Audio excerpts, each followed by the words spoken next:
You should thank us. We're doing you a favor. That was the subject line of the email from HR.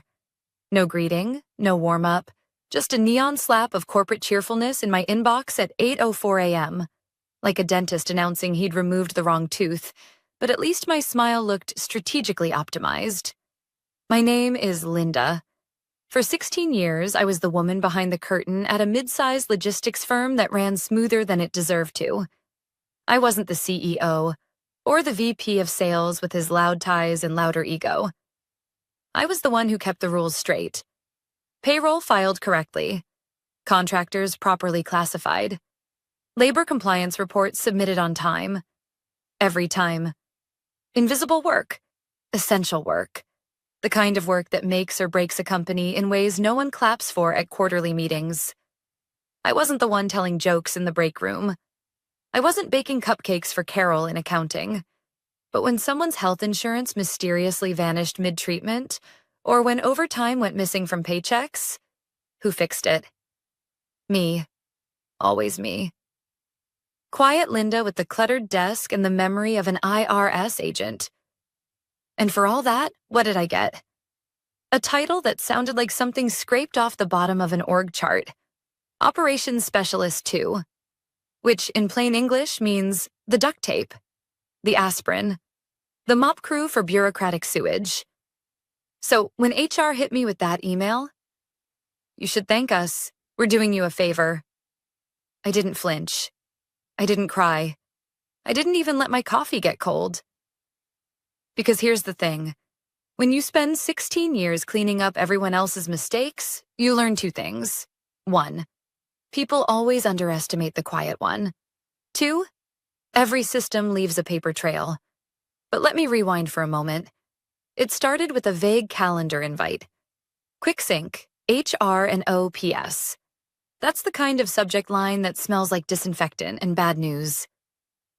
I walked in and found Janice from HR perched behind the conference table, smile so wide it looked stapled in place. Next to her sat a fresh-faced intern, clicking her pen like she was about to announce my prize on a game show. Linda, Janice began, voice sugary enough to rot teeth. We want to thank you for your many years of service. Truly invaluable translation, death sentence in corporate. We've been restructuring strategically, she continued, reading from a script like a hostage. And unfortunately, your position has been deemed redundant. Redundant? The word hung in the air like a bad smell. Redundant, as though I were an old paperclip or an outdated software license. Then came the kicker. But this is really a favor to you, Janice added brightly, as if gifting me a cruise to nowhere.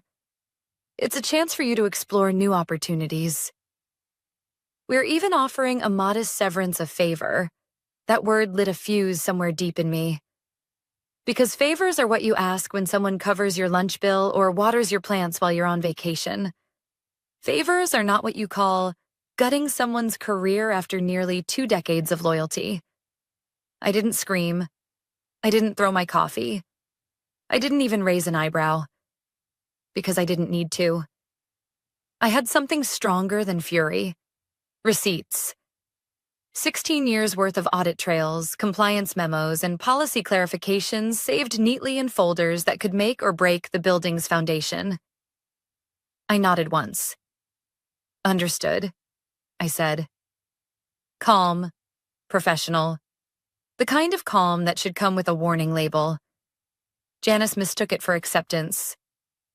She smiled wider, slid a manila envelope toward me, exit packet, printed on cheap paper, and chirped, You'll land on your feet, Linda. We're doing you a favor. I left the room without ceremony, passed by the office plants that had lived longer than half our interns, and sat back down at my desk. My fingers hovered over the keyboard. I reread Janice's email twice. That phrase again, doing you a favor, and then I did something very simple. I hit reply, 4 words, thanks for confirming. And then, like seasoning a perfect roast, I added one more detail, a quiet little CC to the State Labor Board's wage and hour division. Not a rant, not a manifesto, Not a single word of anger. Just professional courtesy. Because here's the secret. When you're the one who's been documenting every line of labor code compliance for 16 years, you don't need fireworks. You just need sunlight. I clicked send, sat back, took a sip of my bitter coffee, and smiled. They thought they'd done me a favor. They had no idea what they'd just started. An hour after I hit send, my phone rang. Unknown number. I let it buzz until voicemail kicked in. 3 minutes later, it rang again. Same number. I sighed, pushed my chair back, and answered. Linda? The voice was tight, clipped, like it was holding its breath. It was Robert, the CFO. The same Robert who once forwarded my 18-page compliance memo to his assistant with the note, "Summarize this in 3 bullet points." Yes, I said, neutral as a weather report. What did you do? His voice cracked at the edges. 7 years of payroll under audit? The labor board is involved already? I glanced at my email screen. The reply sat there, polite, professional, harmless on the surface. I asked for clarification, I said, and copied the state. That's all. There was silence. The kind of silence you could feel sweating through the line. Finally, he muttered, "You don't understand what this could mean." Oh, but I did. I understood exactly. By the afternoon, whispers were moving faster than office gossip after a Christmas party. My friend Carla from operations messaged me from her personal email. What the hell did you do? Everyone looks like they've seen a ghost. I didn't reply right away. Instead, I leaned back and thought about it. Because here's the truth. I hadn't done anything dramatic. I hadn't stormed out or called a lawyer. I hadn't leaked files or called a journalist. I'd simply pointed the flashlight at the corner they never dusted. That was enough. The next day, the first signs of panic became visible. HR sent a company-wide memo titled, "Friendly Reminder, Confidentiality in Employment Matters." The kind of email dressed up in best practices but reeking of fear. As we navigate a period of strategic review, please remember not to discuss internal processes with external parties. Misunderstandings can lead to unnecessary escalation. Translation: Don't be like Linda. I laughed out loud. They thought they could spin this as gossip control. What they didn't realize was that the labor board doesn't care about spin. They care about records. And I knew exactly which records would give them heartburn. By lunchtime, another message landed. This time, forwarded from a mole inside finance. Subject line: Urgent Contractor Archive Audit. Start date 2016. There it was. The crack widening. Because here's the thing about companies that run on duct tape and denial. Once someone starts pulling at the threads, the whole patchwork unravels. Contractors reclassified as employees? Overtime logged incorrectly? Missing I-9 forms? All of it mattered. And all of it lived in files I'd organized, flagged, or quietly fixed for years. I hadn't carried grudges, but I had carried a memory sharper than a filing cabinet edge. That night, Carla texted me again. They had a whiteboard meeting today. Words like liability exposure and retroactive pay are being tossed around. People are sweating, Linda.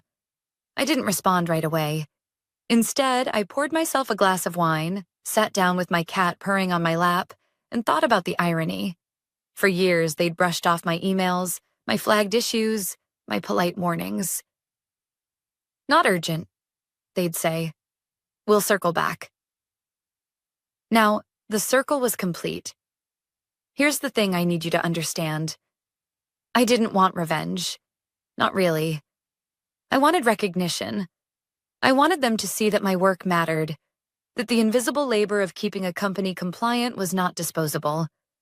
But when you push someone into a corner and call it a favor, don't be surprised when they finally step out with receipts. 2 days later, the whispers turned into fog. Slack channels went quiet. People stopped posting memes and inside jokes. Instead, they renamed threads things like #urgent-, doc-review and hashtag policy-alignment.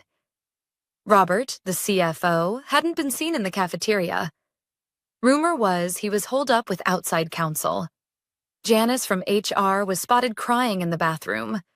And Jeff from accounting, Jeff was heard muttering, "What the hell is a 1099B2 modifier?" Like a man begging for mercy. Me? I was at home, drinking my coffee, watering my plant, watching it all unfold without lifting another finger. Because the truth is, I hadn't burned anything down. I'd just handed the fire marshal a copy of the inspection report. The irony? My name wasn't on a single office door. I didn't get the bonus trips or the applause at staff meetings. I was invisible. But now, invisibility was my weapon. They had no idea how much I'd seen, how much I'd documented, how many warnings I'd quietly filed away because nobody wanted to deal with minor compliance issues. Now those minor issues were the earthquake shaking their glass tower. And all it had taken was one email. 4 words. 1 CC. The official letter came on a Tuesday morning. 2 pages. Polite devastation. Signed, stamped, and sent from the State Labor Board's regional office. Pursuant to the inquiry received, our team will be conducting a payroll and classification audit beginning Thursday. 7 years of records, payroll logs, contractor agreements, overtime policies, even internal communications if deemed necessary. It was clinical, detached, almost boring in its wording. But to anyone who has worked in compliance long enough, it was the equivalent of a thunderclap in a boardroom. By noon, the letter had been forwarded to half the executive team. By 2, a copy had been printed and taped inside the HR office like a haunted relic. By 5, Robert, the CFO, had reportedly gone home early, muttering something about mitigation strategies. I didn't dance. I didn't gloat. Instead, I brewed another cup of bitter coffee and sat at my kitchen table with Deborah, my little office plant, perched under her LED lamp. She had survived the move from my desk to my apartment without complaint. Unlike the executives, she was thriving. That's the thing people miss about power. It doesn't always come in shouting or slamming doors. Sometimes power is patience. Sometimes it's having the receipts when everyone else is scrambling to invent excuses. And I had all the receipts. Carla, my old teammate, sent me a blurry photo that night. A whiteboard in conference room C, scrawled with red marker. Payroll audit prep. Immediate action items. Beneath it, retrieve contractor files 2016 to 2022. Review overtime classifications. Cross-check exempt/non-exempt grids. Confirm archived I-9 documentation. It read less like a meeting agenda and more like a crime scene investigation. She added a note. "You should see their faces, Linda. It's like someone pulled the fire alarm in church."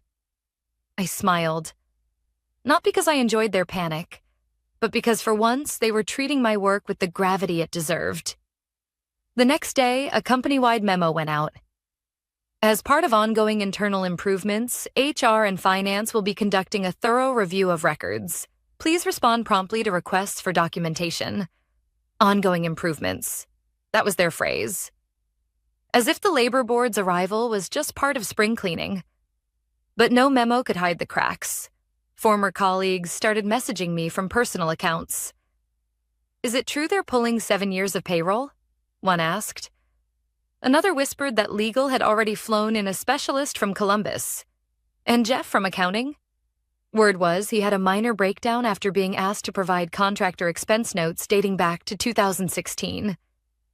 "Who even keeps that long?" he'd shouted before someone gently reminded him. I did. That evening, Robert called again. His voice was lower this time, almost pleading. "Linda, listen.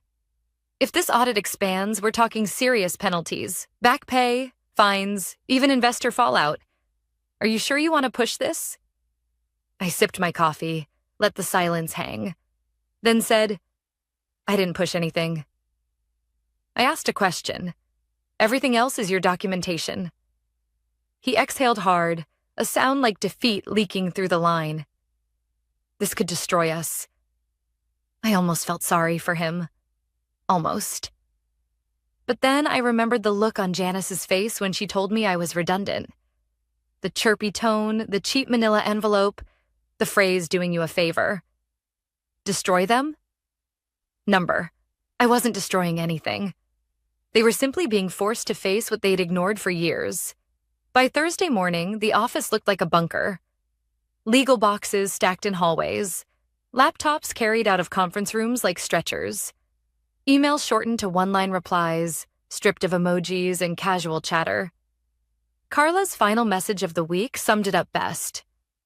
Linda, they taped your email to the HR office door. People call it the trigger. I stared at the screen for a long time, then laughed quietly, because it wasn't the email that caused this storm. It wasn't me at all. It was them. Their shortcuts, their arrogance, their belief that the quiet worker would never speak, never fight back, never know how to make the system listen. And now the system was listening.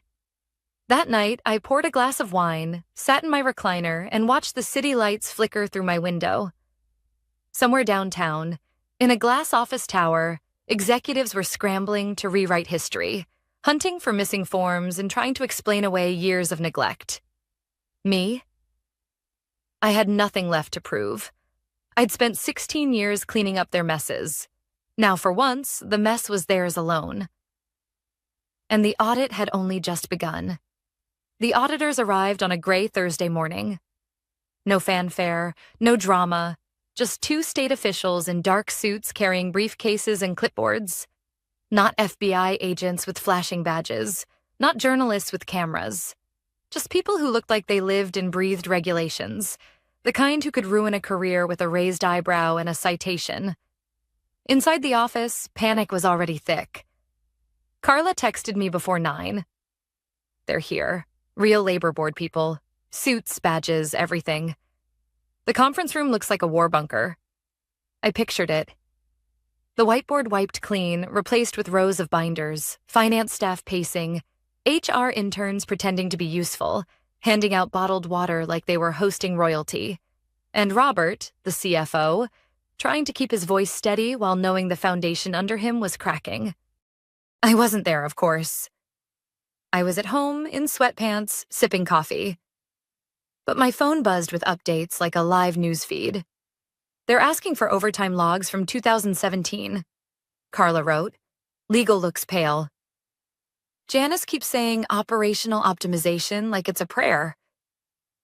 I leaned back in my chair, Deborah the plant soaking up sunlight on the windowsill. For once, I wasn't the one fixing the mess. I was just watching, and it was strangely satisfying. Here's the part most people don't understand about audits. They're not explosive. They're slow, methodical, suffocating. They don't shout. They dig. They ask for one document, then another, then the thing you swore you'd never need again from 2016. By mid-afternoon, Carla texted. They asked for contractor agreements from 2018. Janice said they were archived. Auditors asked her to prove it. She froze. I could almost hear the silence in that room, because I knew exactly what was in those 2018 files, or rather, what wasn't. Missing I-9s. Misclassified employees treated like contractors. Notes I'd flagged, ignored at the time because not urgent. Now, suddenly, urgent. The next day, the company sent out another memo. As part of our cooperation with state auditors, please provide any requested records immediately. Confidentiality is critical at this time. Confidentiality. Their favorite word when the walls started closing in. But confidentiality can't hide years of shortcuts. It can't hide the Friday afternoons when directors logged out early but still claimed full hours.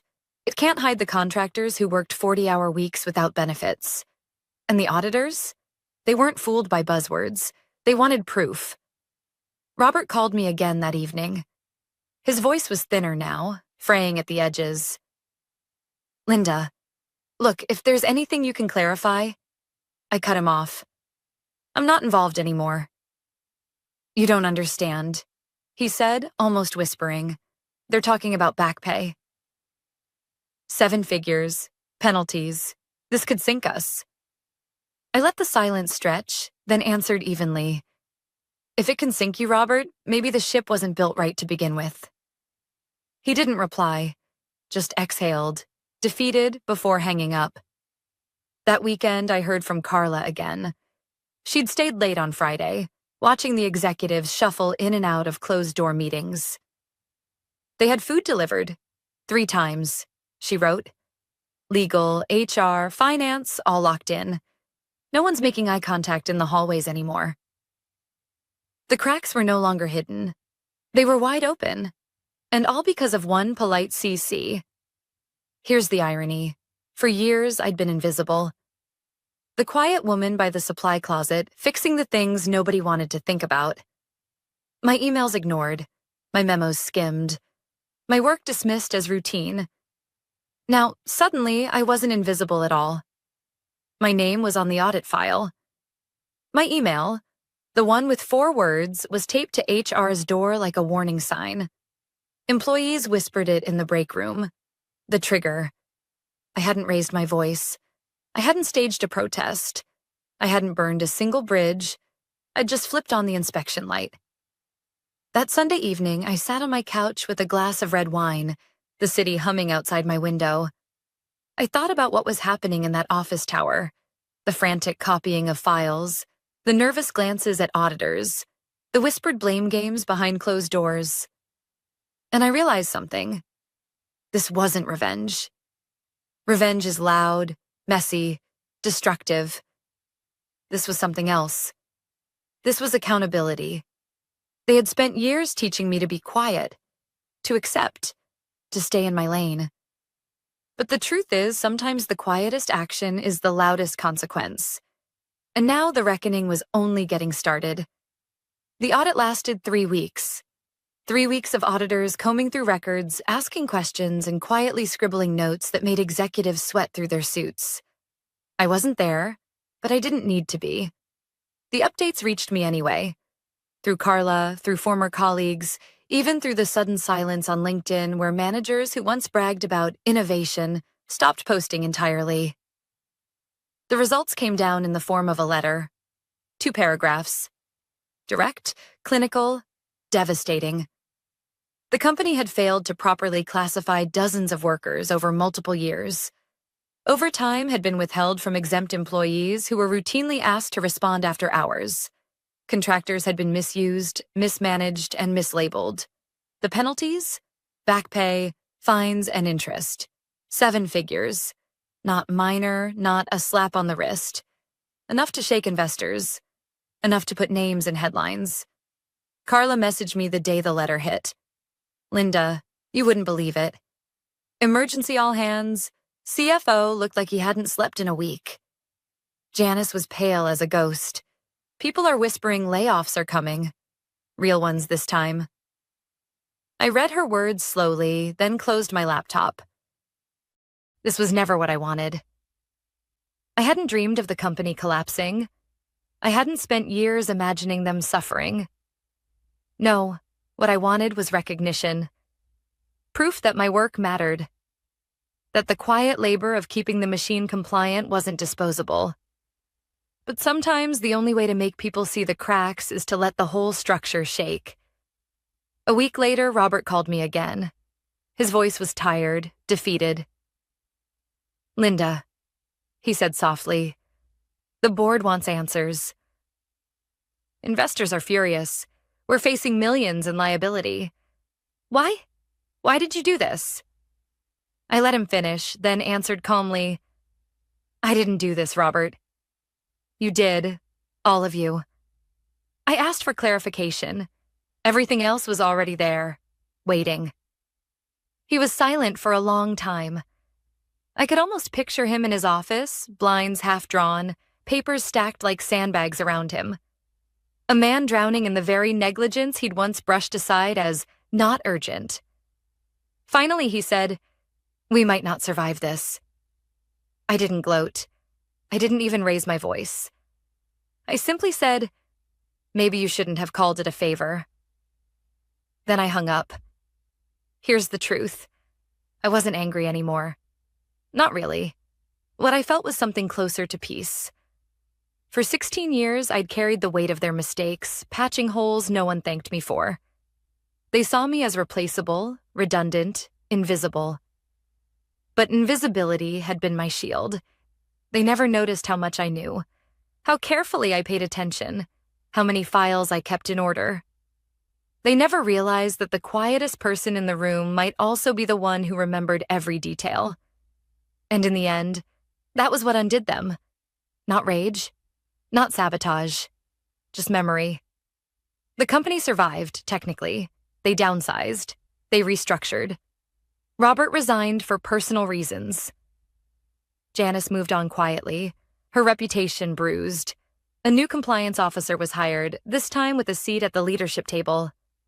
Carla told me morale was shattered, but some employees finally felt like things might change. Policies were rewritten. Time logs actually mattered. People whispered my name in the hallways, sometimes with blame, sometimes with respect. Me? I didn't go back. I started consulting. Small businesses, nonprofits, startups. The kinds of places that couldn't afford seven-figure mistakes. I taught them how to avoid the traps, how to build compliance into their bones. And for the first time, people listened. For the first time, they saw me not as invisible, but as essential. Looking back now, I see the irony. They fired me because they thought I was redundant. Because they thought I was quiet, safe, easy to discard. But the quietest people are often the ones holding everything together. And sometimes all it takes to be heard is 4 words and a CC. So here's my message to anyone watching this. Anyone who's ever felt invisible at work, at home, or in their own family. Silence is not weakness. Patience is not surrender. And quiet doesn't mean powerless. Because the people who underestimate you are often the ones who hand you the tools to hold them accountable. I didn't burn the building down. I just turned on the lights. And in that light, the truth did all the work for me.